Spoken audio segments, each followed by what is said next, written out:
What's up, Ocean? You got Matt here, and welcome to another discussion video. Today we're going to be talking about the different Tapus: Tapu Koko, Tapu Lele, Tapu Fini, and Tapu Bulu. I'm going to go over and explain why Tapu Koko is now the best Tapu, and it's not really that close. If you guys are excited for this video, make sure to leave a like on the video. Of course, subscribe to the channel because we are on the road to 2,000 subscribers. And if you are enjoying the daily content that we're going to be doing throughout all of November at the very least, then of course, guys, let me know down in the comments by, of course, commenting. So let's go ahead and jump on into it. So today we are talking about the Tapus, and there are 4 of them. They were introduced in previous generation in Pokemon. Oh my god, Sun and Moon. It's been that long already. It's been years. But we've already been in now the Sword and Shield metagame for 3 years. 3 years, and we are finally on the verge of going into Scarlet and Violet. And I think it's an appropriate time for us to look back on the metagame as a whole and talk about why certain Pokemon have thrived and others, well, have not. So let's go ahead and jump into it. Now, in previous generations, in the generation they were introduced, the obvious winner of the best Tapu award goes to Tapu Lele, for sure. Tapu Lele, this Pokemon, was insanely powerful, 130 special attack with a really good speed stat at base 95, makes a phenomenal wall breaker. It had decent bulk at base 115 and its Spadef and 70 HP. Obviously, its physical stats leave a little bit to be desired, but its offenses were just absolutely insane. And in competitive Pokemon, it was honestly, it was one of the best Pokemon in OU. It was on the verge of being a forming what they called a terrain wars with VGC, and in Draft League, which is my specialty, my area of expertise, this Pokemon was banned unless you were looking at Uber's leagues. Why? Well, it forced so much prep. There were so few counters to it, and the issue is they were just not good counters at all. There were Pokemon like Alolan Muck and Drapion, which, as good as they were being immune to the Psychic Stab and the terrain boosted Psychic Stab, that is, they were taking neutral damage from Moonblast. They just didn't have enough going for them. No reliable recovery. They folded to opposing ground types, to opposing Pokemon that would deal with dark types. That was the main issue with Pokemon like that. And Lele still has that bit of that going on right now. However, the main reason why it actually is not as good, or was not considered to be the second best or third best Tapu, and Koko was above that, was because in previous generations, there were more checks to electric type Pokemon. Something like Gliscor and Donphan. Those Pokemon were around. And while Koko does get access to Grass Knot for Donphan and had Hidden Power Ice rather, for Gliscor, these were still really good counters to the Tapu Koko. On top of that, there were all these Pokemon like Volt Absorb and Lightning Rod that would be really niche on certain teams. Pokemon like Jolteon that had a high usage in previous formats aren't good anymore because they don't have access to Hidden Power, even though they did have ways to be able to take hits from the Koko. On the other hand, Pokemon like Lele, in this generation at least, they actually, the checks to it, like the Jirachis, like the Magearnas, like the Scizors, and of course something like the Drapions, they're still in the game. Okay, these Pokemon are still around, and Lele kind of got nerfed with the terrain weakening. Terrain used to be at 1.5 times power, but now it's only at 1.3, so instead of being a choice specs, it's a life form. And that little boost in damage may not be the end of the world, but it still is pretty drastic in certain situations, especially the Pokemon like Tapu Lele that just wants to break as much as possible and be a little bit of a glass cannon on the physical side. On top of that, the answers to Psychic types were kind of limited to Dark types, and they weren't that good overall, and there aren't that many that are really strong. Pokemon that resist the dual stabs of Lele are few and far between, and it's really hard to find Pokemon like that. Obviously, there's Steel types, but you have Focus Blast, and you have something like Thunderbolt for Pokemon like Skarmory, Celesteela, and now Corviknight, of course. On top of that, there was more speed options. In previous metagames, in Generation 7, you have Pokemon that were really fast, that were in the 110, 150, 130 base speed tier that are no longer available in the game. Now in Pokemon Sword and Shield, Tapu Koko is just, honestly, one of the fastest and one of the best Pokemon out there partly because of the speed at least. And a Pokemon like Tapu Lele, you have to make a decision. Do you want to get Tapu Lele early on and have your Fairy type and have a great wall breaker, or do you want to get something like Tapu Koko on your team, which again is your Fairy type, has amazing speed and provides you support options too? It's really a tough decision to make. So those are some of the reasons why Tapu Lele was a lot more sought after in previous generations and why it's no longer sought after as much in Pokemon Sword and Shield. Now, on top of that, a lot of the Tapus, they have a lot of utility when it comes to VGC. And in VGC, the main reason why was because of terrain wars. Having the ability to just give your terrain up to the entire field was really valuable. Something like grassy terrain for a team that really focuses on grassy terrain. And honestly, when games are done in 5 turns, 6 turns, terrain is up for basically the entire time, and you can really build a team around that successfully. Whether it's the grassy terrain from Tapu Bulu or the misty terrain from Tapu Fini, you can really build the team effectively around terrain, any type of terrain, really. Whether it's going to be a team that maybe is focused on rain and spamming electric moves, for the Pokemon that are going to be taking the water type attacks from Pokemon like Kingdra. Koko is really good for that, and of course Lele stops priority in Fake Out, which is obviously really, really valuable, because that's like the best move in VGC. On top of that, because you can build a team around it, it has become so important to a team. But we see nowadays that a lot of Pokemon are running Terrain as a bit of a backup option as well. There are Weather Wars, of course, but Terrain is not as much of a threat as it used to be, but it's still very, very viable. Now, let's start talking about the individual Tapus here, because I think that this is where we're going to start going and explaining why Tapu Lele fell off and why Tapu Koko really came to power. And I'm going to rank the different Tapus and explain why I believe one is better than the other. And then we'll go over, of course, some options for each Pokemon, and then we'll kind of wrap up the video there. So looking at the first one, we're going to start off with the Tapu Bulu. Tapu Bulu now is a really, really interesting Pokemon. I've used it in the past before. I've had a good time with it, but it's not all that. I think, in my opinion, it's the worst Tapu. That's a bit of a spoiler for the ranking, but this Pokemon's typing is, in my opinion, the worst again out of all the other Pokemon.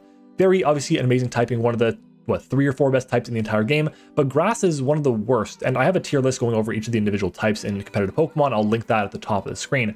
But Grass really isn't all that. And the fact this is the slowest Tapu at base 75 speed, but it also has the only 4 times weakness of all of the Tapus, it's really not that advantageous. And obviously Poison is not the best type in the world, but most teams that you're going to be playing against, especially in Draft League, have a grounded Poison type to deal with Toxic Spikes, and that Pokemon can usually run Poison coverage moves, and most Pokemon get moves like Sludge Wave or moves like Poison Jab for coverage, and Bulu just definitely doesn't appreciate that. Now, while it's incredibly bulky with 70 HP, 115 in its defense, and 95 in its speed depth, it can take a hit or two. It doesn't want to, and its only reliable recovery is like Leech Seed, Leftovers, Terrain, Protect its stalled out, and get those little bit of passive recovery turns back. That's really the best it can do. On top of that, it kind of folds to a lot of different Pokemon, like the Steel types around, and the Flying types around, the Pokemon that are like Poisons, other Grass types. It really have a hard time. And on top of that as well, its terrain really benefits your opponents more than, or just as much as it does you, which is kind of the issue here, because the other terrains don't benefit your opponent as much, in my opinion, unless they really built specifically around terrain like that.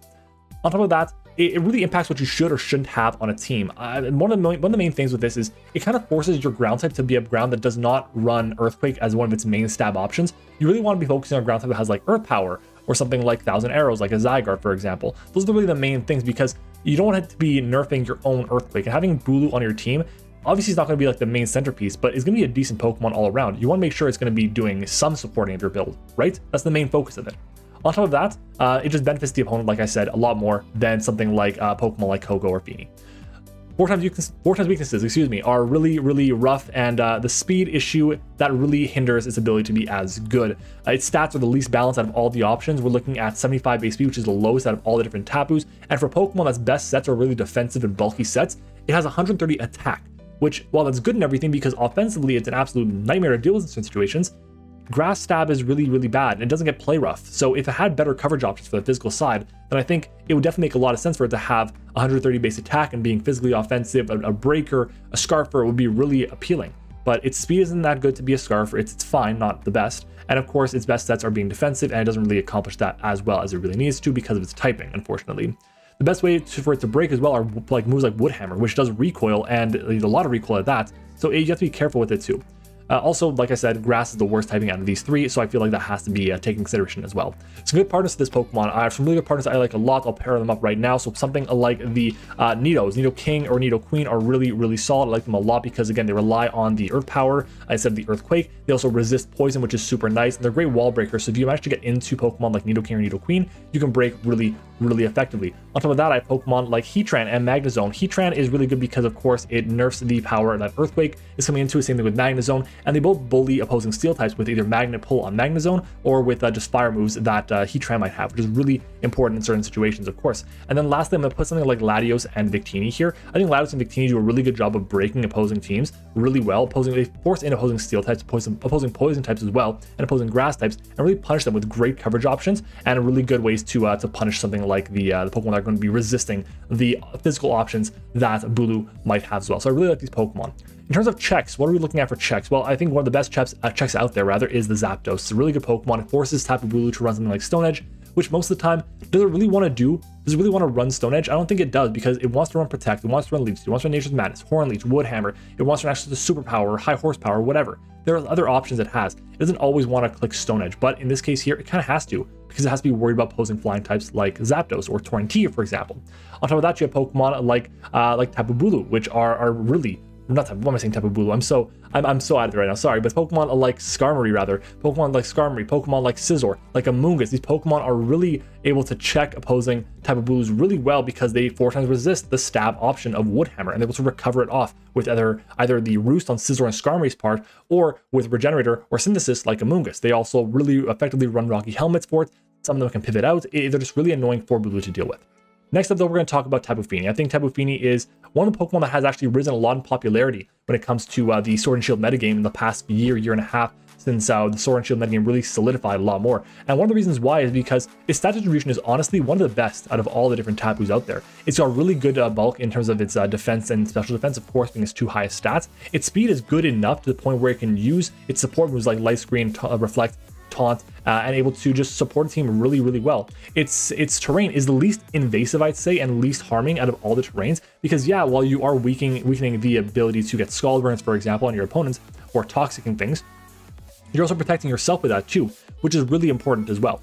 It doesn't actually have a weakness, or not weakness, what's what I'm saying. It doesn't have a stat buffing thing like Grassy Terrain or Psychic Terrain, where it's like a 1.5 or 1.3 in Generation 8's case, boosting its damage output. But what it does do is it actually weakens the power of Dragon moves that are attacking to grounded Pokemon. So it's really good to pair with something like a Pokemon that is a Dragon type that's grounded to the ground, because it's not going to take as much damage from like Dracos or Dragon Pulses or Scale Shots or whatever. And a Pokemon like Kyurem, for example, which, spoiler alert, is one of the best pairings for it, because it relies a lot on its ice moves and not its dragon moves, for example. Even though it is still a dragon type, it has the benefits of being that dragon type. What it really does well is, in my opinion, it really just boosts the team building process a lot more than all the other Tapus out there, because it's just not as invasive in terms of terrain, which is really valuable. It's still good, but not crazy broken and crazy strong and crazy, well, difficult to build around. You can just slap this on a team and have it do really, really well. And its typing, honestly, I think Water, in my opinion, out of all the other secondary typings that the Tapu has in terms of Psychic, Electric, and Grass, is by far the best. I would really rather have a Water type over an Electric type, or over a Psychic type, and definitely over a Grass type. Its coverage is great. Its coverage is fantastic. Obviously, it is a little bit limited, but what it does is really good. You have access to your Grass moves for opposing Water types and Grass not. You have access to Ice moves to deal with opposing Dragon types if you don't want to run Moonblast, or opposing Flying types for that matter as well. Knockoff for support is the only Tapu I believe that gets Knockoff as a move, which is just incredibly valuable. One of the best things to have for a Pokemon as well. Shadow Ball and Psychic are great, but one of the best things that this thing gets is access to Draining Kiss. Really like Draining Kiss, and of course Iron Defense and Calm Mind. Some of the best coverage moves and best stats on the, or movesets rather, on the Tapu Fini are these moves here. And then you can pair with whether it's I believe it's Store Power, or you can go with something like the Protect to stall out and get recovery turns with leftovers, or in the event of a set of Pokemon, Taunt. Taunt is also really good, one of the best moves to have on Tapu Fini. Other than that, like I said, it really has the best stat distribution. That's the main thing. It can do basically anything it wants to, and it can allow itself to be, whether it's a Choice Scarf set, a Choice Spec set, it's offensive enough and fast enough to run those items rather, while being consistent enough to break through and be defensive as well.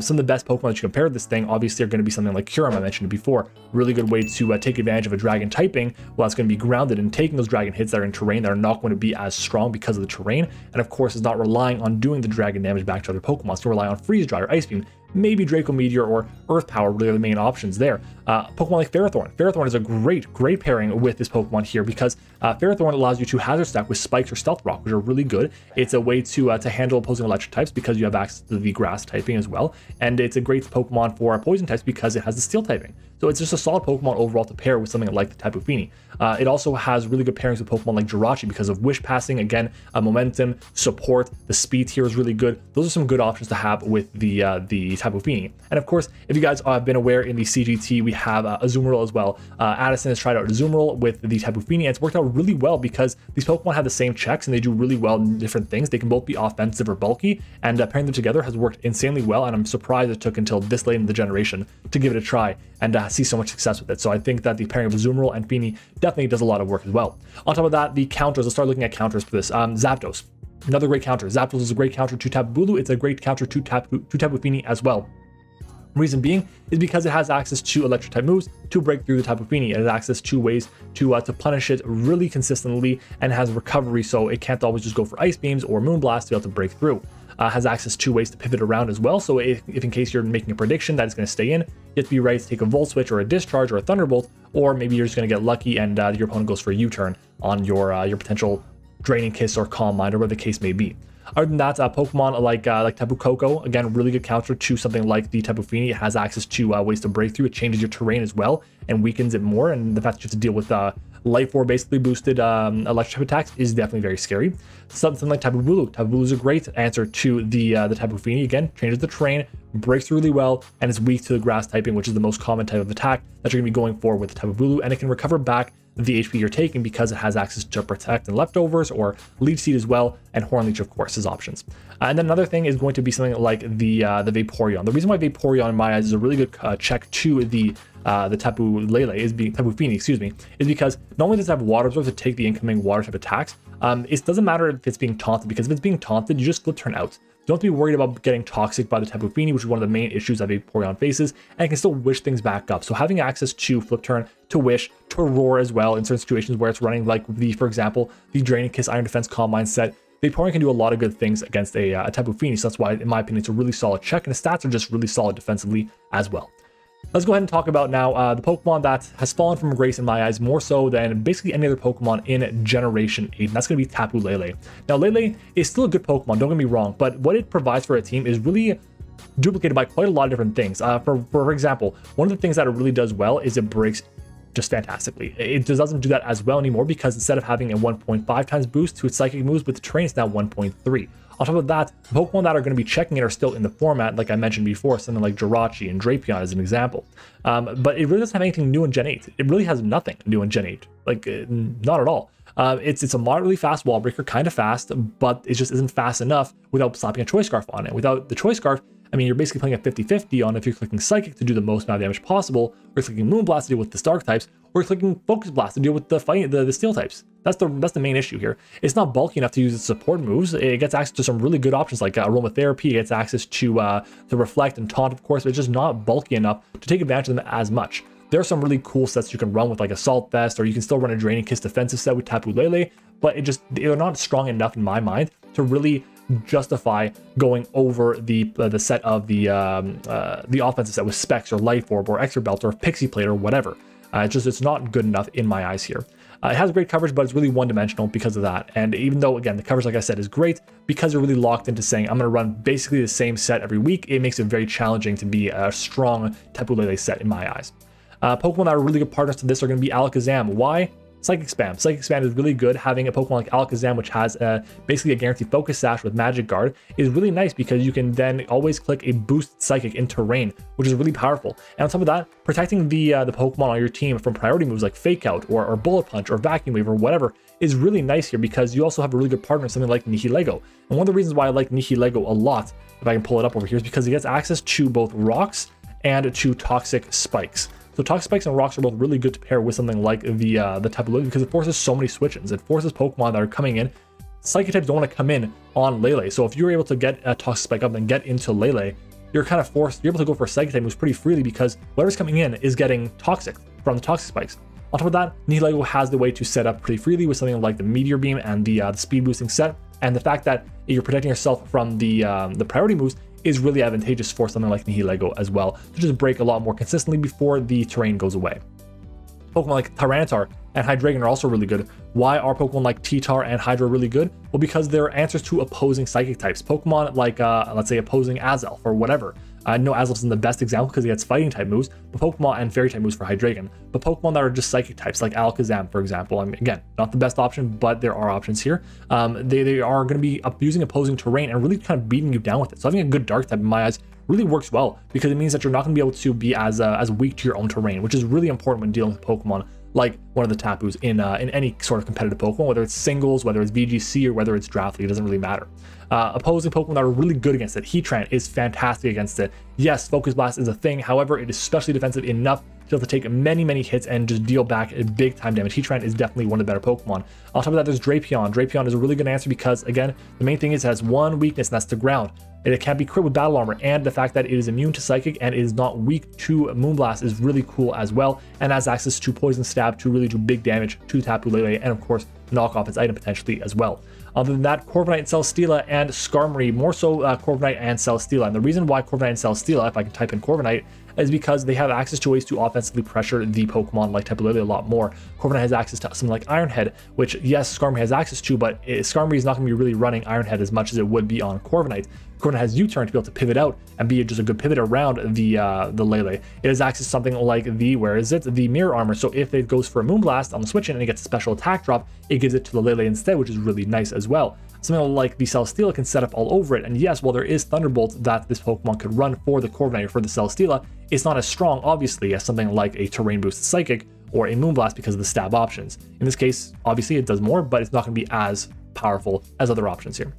That's really the main thing. And of course, I think Kartana. Kartana is a really solid option because it's just a great Kartana. There we go. Is a great revenge killer for something like the Tapu Lele because it has access to a Smart Strike. It's insanely fast. It doesn't have to worry about priority. It just breaks extremely well. And it's a good answer to a Tapu Fini as well. And it's actually a decent wall to a Tapu Bulu in certain situations too. It's one of the Pokemon that really does a good number against all the Tapus in this case here.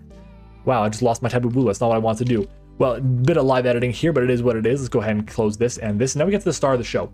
Star of the show is going to be, of course, Tapu Koko. Now, Koko, what it does for a team is kind of, there's so much. We're going to start with first by how did Koko get better in Sword and Shield? Well, number one, the metagame for Sword and Shield is so much slower than it is in National Dex leagues or National Dex in general. Partly because a lot of the Pokemon that were faster, they got removed from the Dex in general. So that's really useful there. The speed is now at a premium, and because of that, not everyone has, especially in Draft League, a really fast, speedy Pokemon like something like Tapu Koko. You could run, of course, Pokemon that are not as fast. If I go to the speed and just break it down, like we go below the 130 mark, we're looking at Pokemon, again, they're like Ubers or really low tier Pokemon that don't get drafted or used too often. But even if we're looking at Pokemon like the 120s, which again, not very often seen, most of the time you're going to see Pokemon cap at a 115 as the fastest, maybe a bit faster, they want something. But 115, you can run a lot more EVs on your HP stats or on your offenses to be a lot more, well, bulky or offensive, of course, and really use your EVs a lot more effectively that way, which is really important in Pokemon Draft League because you want to make sure you're utilizing as much as possible. And of course, in VGC, it's the same deal there. So because of the EV difference, you're going to be bulkier and hitting harder than you would in Pokemon Sun and Moon. It's not an advantage for Lele because the overall speed drop that you have is making Lele about average, and while it's average here, it's basically average as well, or a little bit below average rather, in Pokemon Sun and Moon. The metagame as well is also much more focused on pivoting. Pokemon like Tapu Koko, who have access to Volt Switch and U-turn, Pokemon like Zapdos, Pokemon that have Teleport, Slowbro, Galar Slowking, even just switching around without Teleport, just Pokemon that are pivoting around, that is what the metagame has gone to in Pokemon Sword and Shield because of all the bulk that's available now, and because the Pokemon that were in the game that got removed, it really affected how we play the game. On top of that, there's Boots. The Boots is a really big deal. One of the things that Koko does really well is it pivots around insanely well. I just mentioned it. And not having to worry about hazards is really good. Having access to Defog with the Boots is also great. Having Taunt to stop people from going for hazards against you, also just fantastic. It lets you just do a lot more for a team than anything else. And honestly, Boost might be the biggest advantage that Koko got in this generation, other than I guess the drop in the terrain for Lele. That's the biggest nerf, and I think that Koko has the biggest gain. That's Boost in general. Really solid here. Also diversity, and just the fact that it can do so many different things. It's not one-dimensional at all. You can set up with this Pokemon with Calm Mind and with Iron Defense, just like you can with the Lele, or the Fini rather. You can just break things really well with access to priority, but Magnet boosted, Terrain boosted Thunderbolts. You can pivot around. You have access to be physical or special. You have access to screens. You have access to Roost. You can be an amazing set, and one of my favorite sets overall is a weakness policy set. There's my W key, weakness policy with store power. One of the best sets out there on Koko is a Pokemon like this. It can set up and actually beat one of its best counters in the Nidos because of this set here. It's really crazy and really easy to pressure a team insanely well with Pokemon like Tapu Koko. On top of that, Electric doesn't mind losing hidden power. It's an Electric type rather that doesn't mind losing hidden power. The reason being is it has a way to hit opposing grass types with Grass Knot. Obviously, it's not hidden power ice, but Grass Knotting something like a Dawn fan that's not in the game is still really good. Even though you don't have to worry about like Regigigas, not Reggie, what am I saying Regigigas? I want to say Regirock, or Pokemon like Rhyperior, for example. You're able to click Grass Knot, do insanely big damage against Pokemon like that, and on the switch, and then pivot out with a U-turn after, or get to a kill with the other Grass Knot right after that. Really important here. Some really common Pokemon to pair with this obviously are going to be the Hawlucha. Hawlucha is a great pairing for any Tapu because of the terrain that you have with the Nerve, but another really good option is going to be something like the Regieleki. There we go. Regieleki is fantastic because a lot of the focus is going to be on Koko. What ground type is coming to bring and beat Koko? Well, once you do use Koko to break that Pokemon, you have then Regieleki in terrain, or even without terrain, that's going to just do an amazing job of breaking through Pokemon like that. I think that Scizor is a great combination to have with Tapu Koko. I think as a pivot and core, it works really well together. They're just fantastic. They both get recovery. One gets priority. One's really good speed. One's a slow pivot. One's a fast pivot. Really solid options here. They support each other insanely well. On top of that, Pelipper for rain is just absolutely amazing. Having access to rain so Koko can fire off thunders is really nice, of course, and it's just a really good way to break through opposing a water type Pokemon that are going to be able to soak up rain type attacks or water type attacks in the rain from Pokemon like Pelipper, from Pokemon like Kingdra, or Pokemon like, I guess, Kabutops or whatever. On top of that, I have Crocodile. Now, this can really be any really good ground type or really good Pokemon that's immune to electric type attacks, because you want to make sure that terrain isn't being used against you. And that's one of the main issues with Koko, with Bulu, and with Lele. Terrain can be used against you, and Crocodile kind of stops that. Pokemon that are good ground types stop that. That's the main thing here as well. Also, one of the things I forgot to mention as well, one of the main issues with something like the Koko is the best Pokemon to counter it. Something like Gliscor and Donphan, they're not even in the game right now. They're in the National Dex format, but they're not in the actual Sword and Shield cartridge games, and hopefully that's rectified in Scarlet and Violet, but we'll see how it goes. Anyways, other counters to it. We have a really solid counter to it is in Stunfisk. It's a really low cost counter to it because it is really bulky, has access to U-turn, or sorry, not U-turn, has access to rocks to punish things on the switch, has access to earth power to really hit the Koko for good damage. If Koko wants to do major damage to this thing, it has to go for something like U-turn on the switch, which is going to do like 15%, and you have helmets for that, which is nice, and of course Nature's Madness, but that then opens you up to a different type of switch in, which can be very punishing as well. Other than that, you have Pokemon like the Ferrothorn. Ferrothorn is really strong, and of course, so is the Tangrowth. But Tangrowth, specifically if it's running the Assault Vest, because it also has access to Regenerator. It has poison coverage and knockoff to be able to break through Koko really effectively. One of the best things there is to do against that. And of course, my absolute favorite counter is going to be the Excadrill. Koko can't really touch Excadrill outside of like Grass Knot, which is doing very little. Dazzling Gleam doing very little, and I think that Drill is one of the best counters to the Koko defensively, and of course, offensively. So, guys, that's what I think about Tapu Koko and about the rest of the Kokos, and not Kokos, but Tapus in the competitive metagame. If I were to rank them, I would say that number 4 is clearly, let me get rid of this drill here, you're in the way. Number 4 is clearly the Tapu Bulu. Number 3 in my eyes is actually going to be Lele. Number 2 is going to be Fini, and number 1 is going to be Koko. I think this is a pretty clear and concise order. Fini has gained a lot of popularity lately, has been really good in competitive Pokemon, has done a lot of good things for a team, and for just whether it's VGC, singles, doubles, doesn't matter. It's done really good things, and Lele's just kind of fallen off by the wayside, gone less and less popular because people would rather have other Pokemon on their team to fill that role of the Fairy type, to fill that role of the really good special wall breaker. There are other options, while Koko is kind of irreplaceable outside of maybe Zeraora, and that's it. Fini is really not that hard. It's hard to replace it. It's easy to replace in terms of bulky water and bulky fairy, but putting them together, it's really hard to replace what it does. And then Bulu is just more of a niche Pokemon in my eyes. It's just definitely not as good as the other ones. But yeah, that's going to be it for this video. If you guys enjoyed this discussion, make sure to leave a like on the video. Of course, comment down below what you thought of the video, and comment what discussions you'd like to see me do. I'm going to try and ramp up the content for Pokemon Scarlet and Violet. I would love to hear which other discussions you want me to have down in the comments below. Become a channel member, by the way, if you want to. You get shouted out at the end of all my battles, which is really cool as well, and a couple other perks. And make sure to subscribe as well, because we're on the road to 2,000 subscribers. So guys, thank you so much for watching. I hope you enjoyed it, and I will see you all next time.